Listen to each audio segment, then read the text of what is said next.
નમસ્કાર, સ્વરાજમાં આપનું સ્વાગત છે. હું મયુર. ભારત અને ન્યૂઝીલેન્ડ વચ્ચે ચાલી રહેલી વન ડે સિરીઝની બીજી મેચ આવતીકાલે રાજકોટના નિરંજન શાહ સ્ટેડિયમમાં રમાવાની છે. ત્યારે આ મેચને લઈ રાજકોટ જિલ્લા પોલીસ વડા દ્વારા મહત્વની એક પત્રકાર પરિષદ યોજવામાં આવી હતી, જેમાં તેમના દ્વારા જણાવ્યું હતું કે પંચાયત વિભાગ દ્વારા પાર્કિંગ માટે 7 જેટલી જગ્યા ફાળવવામાં આવી છે, જેમાં 5000 ફોર વ્હીલ અને 5000 ટુ વ્હીલર માટે પાર્કિંગ થઈ શકે તેવી વ્યવસ્થા ગોઠવવામાં આવી છે. આવતીકાલે રાજકોટ અને જામનગર રોડ પર ભારે વાહનો માટે પ્રતિબંધ મૂકવામાં આવ્યો છે, જ્યારે નવા 150 ફૂટ રિંગ રોડ અને પડદરીથી ડાયવર્ઝન આપવામાં આવ્યું છે. સુરક્ષાની વાત કરીએ તો પોલીસ દ્વારા સીસીટીવી કેમેરાથી સતત નજર રાખવામાં આવશે, તેમજ પોલીસ દ્વારા 5 જેટલી ટીમો સ્પેશિયલ ખિસ્સા કાતરું માટે બનાવવામાં આવી છે, જે સ્ટેડિયમમાં સતત નજર રાખશે. સ્ટેડિયમમાં પ્રતિબંધિત વસ્તુઓ લઈ જવાની મનાઈ કરવામાં આવી છે, તો બીજી બાજુ કાળા બજાર કરનારા સામે પણ કાર્યવાહી કરવામાં આવશે.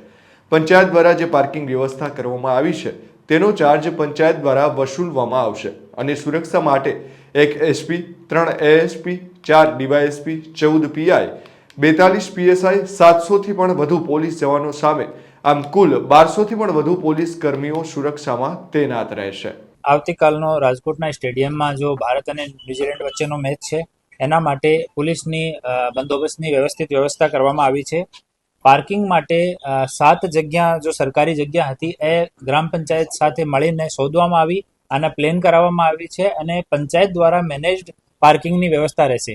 આ તમામ 7 પાર્કિંગની કુલ કેપેસિટી 5000 જેટલા ફોર વ્હીલર અને 5000થી વધારે ટુ વ્હીલરની છે, તો સફિશિયન્ટ પાર્કિંગ છે. પાર્કિંગ જવાનો જો રોડ છે ઓ પણ પ્લેન કરીને એકદમ સારો કરવામાં આવ્યો છે. આ સિવાય જો લોકો મેમ્બર્સ છે અને જો ટીમ છે, આની એન્ટ્રી સ્ટેડિયમના મેઇન ગેટથી થશે. બાકી જો લોકો છે, જેટલા પણ દર્શક છે, એ લોકો શિવશક્તિ હોટલથી, રાજકોટથી આપણે જામનગર બાજુ જવાનો હોય તો શિવશક્તિ હોટલથી યુટર્ન લઈને અને પછી પાર્કિંગમાં આ લોકોને વ્હીકલ ખડો કરીને સ્ટેડિયમમાં જવાનો રહેશે. રાજકોટથી જો જામનગર જવાવાળો રોડ છે, આમાં પડદરીથી લઈને રાજકોટ સુધીમાં ભારે વાહનોની અવર જવર કાલે પ્રતિબંધિત રહેશે અને જામનગર બાજુથી જો ભારે વાહનો રાજકોટ આવવાના છે એને પડદરીથી ડાયવર્ટ કરવામાં આવ્યા છે. સુરક્ષા વ્યવસ્થામાં 700 જેટલા પોલીસ કર્મચારી, 400 જેટલા હોમગાર્ડ, જીઆરડી અને ટીઆરબીની વ્યવસ્થા કરવામાં આવી છે. 100થી વધારે બોડીવોર્ન કેમેરા ડિપ્લોય કરવામાં આવ્યા છે. સ્ટેડિયમ માટે નો ડ્રોન ફ્લાય ઝોનનો જાહેરનામું ઓલરેડી અસ્તિત્વમાં છે. સ્ટેડિયમ ઉપર એન્ટી ડ્રોન સિસ્ટમ પણ લગાવવામાં આવ્યો છે. સંપૂર્ણ સ્ટેડિયમ, પાર્કિંગ, આજુબાજુના રોડ સીસીટીવી કેમેરાની નજરમાં રહેશે અને ત્યાં એક કંટ્રોલ રૂમ સ્થાપિત કરવામાં આવ્યો છે. સ્ટેડિયમના ગેટ ઉપર પોલીસ સહાયતા કેન્દ્ર બનાવવામાં આવ્યો છે અને રોડ ઉપર અને પાર્કિંગમાં 3-4 જગ્યાએ પબ્લિક એડ્રેસ સિસ્ટમની વ્યવસ્થા પણ કરવામાં આવી છે. મીડિયા અને ઓર્ગેનાઇઝર્સ જો છે એની એન્ટ્રી આઉટર ગેટ નંબર 3થી થશે. તો મીડિયાના જો કેમેરા છે, બીજા ઇક્વિપમેન્ટ છે, એના માટે ત્યાં બેગ સ્કેનર પણ રહેશે. તો તમામ મીડિયાના મિત્રોથી નિવેદન છે કે ગેટ નંબર 3 ઉપર આપ લોકો રિપોર્ટ કરો. ગેટ નંબર 3થી સામે જ આપ લોકો માટે પાર્કિંગની વ્યવસ્થા રહેશે. ઈસ્ટ સ્ટેન્ડ અને વેસ્ટ સ્ટેન્ડના જે દર્શકો છે એ લોકો આઉટર ગેટ નંબર 4થી એન્ટ્રી કરશે અને ત્યાં જ સામે પાર્કિંગ નંબર 3, 4 અને પાર્કિંગ નંબર 2, એ બહુ મોટા પાર્કિંગ છે, એ ગેટ નંબર 4ની સામે જ છે. સ્ટેડિયમની અંદર જો પ્રતિબંધિત સામાન છે, એક્સપ્લોઝિવ અને જ્વલનશીલ પદાર્થ, આની એન્ટ્રી પ્રતિબંધિત રહેશે. અને અમારી ડિકોય ટીમ 5 જેટલી ડિકોય ટીમ રાખી છે કે કોઈ જેબ કતરા હોય, મોબાઈલ ચોરાવાળા લોકો હોય, એના માટે ત્યાં અમારી 4-5 જેટલી ડિકોય ટીમ પણ ત્યાં ડિપ્લોયડ રહેશે. આ સિવાય રાજકોટથી લઈને પડદરી સુધીના રોડ ઉપર પાર્કિંગ પૂર્ણતયા પ્રતિબંધિત છે. ત્યાં ટોઈંગ ક્રેન ફરતી રહેશે. તો જે કોઈ રોડ ઉપર પાર્ક કરશે તો પછી ગાડી ટોય કરીને બીજી જગ્યા અને ગાડીને ત્યાંથી મૂકવામાં આવશે. તો તમામ લોકોથી રિક્વેસ્ટ છે કે આ મેચ માટે વ્યવસ્થિત પાર્કિંગની વ્યવસ્થા કરવામાં આવી છે અને પાર્કિંગનું મેનેજમેન્ટ પણ સરકાર આપણે ગ્રામ પંચાયત તરફથી કરવામાં આવે છે.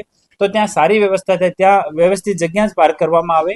હોટલવાળા જેટલા લોકો છે, કોઈ હોટલવાળો કે કોઈ બીજો નીજી જગ્યાવાળો અનધિકૃત રીતે રોડ ને અડચણરૂપ થાય એવી પાર્કિંગ કરાશે તો એના વિરુદ્ધમાં કડક પગલાં લેવામાં આવશે. અને દર્શક લોકો જે છે 3 કલાક પહેલા એન્ટ્રી ચાલુ કરવામાં આવશે. તો સમયસર 1:30 વાગ્યા મેચ શરૂ થશે. તો 11 વાગ્યાની આજુબાજુથી પહેલા તમે લોકો તમારું સ્થાન લો તો ટ્રાફિક વ્યવસ્થા માટે અને આપના માટે પણ સારો રહેશે. અને કોઈ પણ ત્યાં અડચણરૂપ હોય તો સ્ટેડિયમના મેઇન ગેટ ઉપર પોલીસ સહાયતા કેન્દ્ર છે. ત્યાં કોઈ ખોયા પાયા હોય, કોઈ મિસિંગ આર્ટિકલ્સ હોય, એની તમામની રિપોર્ટની વ્યવસ્થા પણ ત્યાં રહેશે. ખાસ કરીને ટિકિટની અંદર છે તે કાળાબજારી થતી હોય છે, અગાઉ પણ થઈ હતી, વડોદરામાં પણ આ સામે આવ્યું. આને લઈને કઈ વ્યવસ્થા કરવામાં આવશે અથવા કોઈ ઓનલાઈન કાળાબજારી માટે અમારો સાયબર જો પોલીસ સ્ટેશન છે અને સાયબર સેલ છે એ વ્યવસ્થિત રીતે તપાસ કરી રહ્યા છીએ કે ઓનલાઈન એવો અગર કોઈ કૌભાંડ ચાલે છે તો એની તપાસ એ લોકો કરી રહ્યા છીએ. અને ફિઝિકલી જે કોઈ ત્યાં કાળાબજારી કરશે તો એના વિરુદ્ધમાં કડક પગલાં લેવામાં આવશે. ત્યાં અમારી ડિકોય ટીમ જો છે ત્યાં ડિપ્લોય રહેશે. આમાં એક ફિક્સ સરકાર તરફથી નિર્ધારિત કરેલો સિસ્ટમ રહેતો હોય છે. આમાં એક ફિક્સ અમાઉન્ટ સરકાર તરફથી નક્કી છે એ મેચની એક ફિક્સ ફીસ માટે. એડવાન્સ કઈ આપેલી છે રકમ કે પછી હજુ બાકી છે સર? આમાં ગયા વર્ષે પણ મેચમાં સર એવું હતું કે પૈસા આપવાના બાકી હતા એસીએ તરફથી. આ વખતે શું? આમાં એવો કાંઈ પ્રશ્ન નથી. સરકાર તરફથી જો રેટ નક્કી કરવામાં આવે છે સ્ટેડિયમ અને પોલીસ વિભાગને વચ્ચેની વાત છે. સર પાર્કિંગ ફ્રી રહેશે કે પછી કઈ? પાર્કિંગનો જો પંચાયત છે આંશિક ચાર્જ કરશે અને પંચાયતના લોકો પંચાયત આ સાથોસાથ જો ખરાબા છે એને પ્લેન કર્યા છે, એની બાઉન્ડ્રી કરી છે, એમાં લાઈન કરશે ગાડીઓની પાર્કિંગ માટે, આ તમામ ખર્ચો પંચાયત તરફથી કરવામાં આવે છે. તો આંશિક એ લોકો ચાર્જ કરીને અમુક રાશિ વસૂલશે, પર એ રાશિ બહુ જેન્યુઅન રાખશે એ લોકો. અમારી સરપંચશ્રી સાથે, સ્ટેડિયમ સાથે અને પોલીસ વિભાગની મિટિંગ થઈ હતી. આમાં નક્કી કરવામાં આવ્યું કે નોમિનલ ચાર્જ રાખીને કે લોકોને પણ બર્ડન નહીં પડે અને પાર્કિંગની વ્યવસ્થા પણ સારી રહે. ફૂલ બંદોબસ્ત કેટલો રહેશે કર્મચારી અધિકારીઓ?